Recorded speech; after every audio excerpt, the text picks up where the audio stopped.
Comment ça s'est passé? Est-ce que c'était la hauteur de vos attentes déjà? Oui, absolument. Frima, cette année, ça a été à la hauteur de nos attentes. On a eu une belle participation de la part des festivaliers.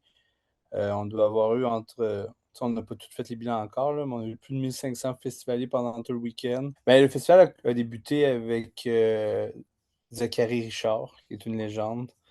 On s'attendait à ce que ce soit un beau spectacle, mais on ne s'attendait pas à ce qu'il y ait un si bel échange avec les festivaliers. Les gens chantaient avec lui. C'était beau. On sentait l'émotion qui traversait toute la salle. Ensuite de ça, on a eu Violette Pie et Claude Pelgag qui ont vraiment, là, qui ont toutes les deux leur personnalité très forte sur scène, très théâtrale, qui ont, je pense, confondu les sceptiques, là, même ceux qui étaient pas, les connaissaient peu ou pas, ou qui n'aiment pas nécessairement ce genre de musique-là, ils ont été comme charmés par eux.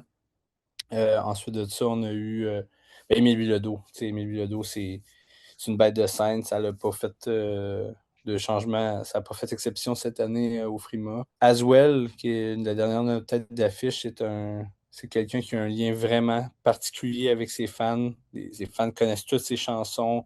Il y a comme une connexion que j'ai été vraiment impressionné de voir. Euh, la chanteuse Camilou, qui a closé le festival, c'était tellement beau, c'était tellement bon. Je pense qu'il n'y avait pas personne qui aurait pu mieux faire ça qu'elle. On a eu un show métal aussi cette année avec Baraclou puis Guntway. Ça aussi, c'est vraiment la musique qui prend tout son sens en salle. Puis ça a comme, on dirait que ça a fait un effet de défoulement commun. Ça a été vraiment le fun. On a eu une exposition aussi de Juliette Lemieux qui se nomme Douce dépouille, exposition d'art visuel dans une de nos salles.